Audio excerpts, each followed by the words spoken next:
ஓம் முருகா.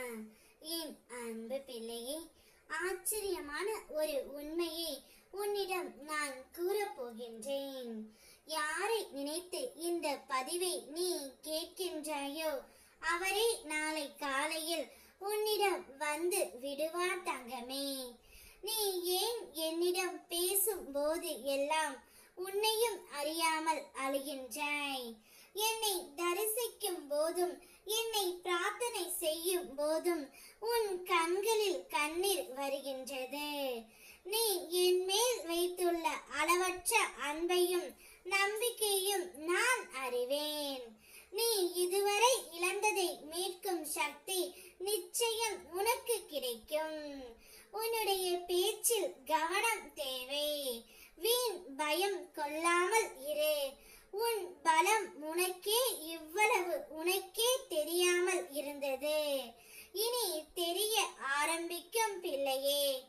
ஏனென்றால் நீ என் பிள்ளை அப்பா.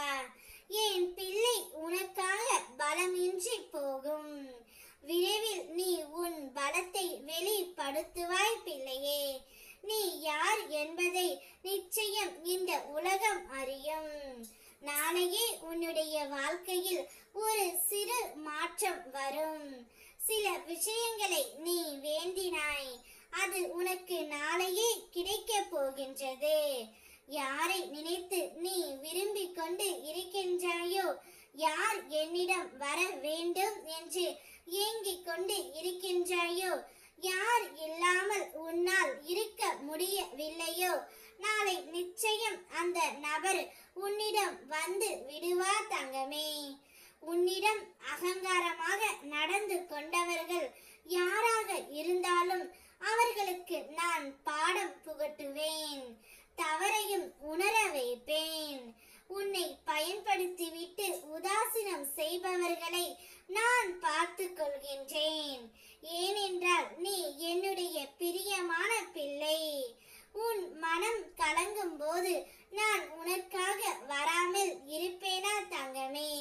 நிச்சயம் உனக்காக உன்னை தேடி வந்து உனக்கு என்ன வேண்டும் என்பதை நானே கொடுப்பேன். உன்னுடைய எதிர்காலம் பற்றிய கவலைத்தான் உனக்கு எப்போதும் ஓடிக்கொண்டு இருக்கின்றது. நீ நிகழ்காலத்தில் ஒரு நாளும் வாழவில்லை தங்கமே. கொஞ்சம் ஓய்வு எடு. உடலுக்கும் மனதுக்கும் ஓய்வு கொடு. எதுவும் சரியாக நடக்காவிட்டால் என்ன ஆகுமோ என்று கற்பனை செய்யாதே. நான் உன்னோடு இருப்பதை அவ்வப்போது நீ மறந்து விடுகின்றாய். நிச்சயம் நான் உன்னோடு இருந்து உனக்கு தேவையானவற்றை நான் கொடுக்கின்றேன். உன்னுடைய உறவையும் நாளை உன்னிடம் அழைத்து வந்து மிக சிறப்பாக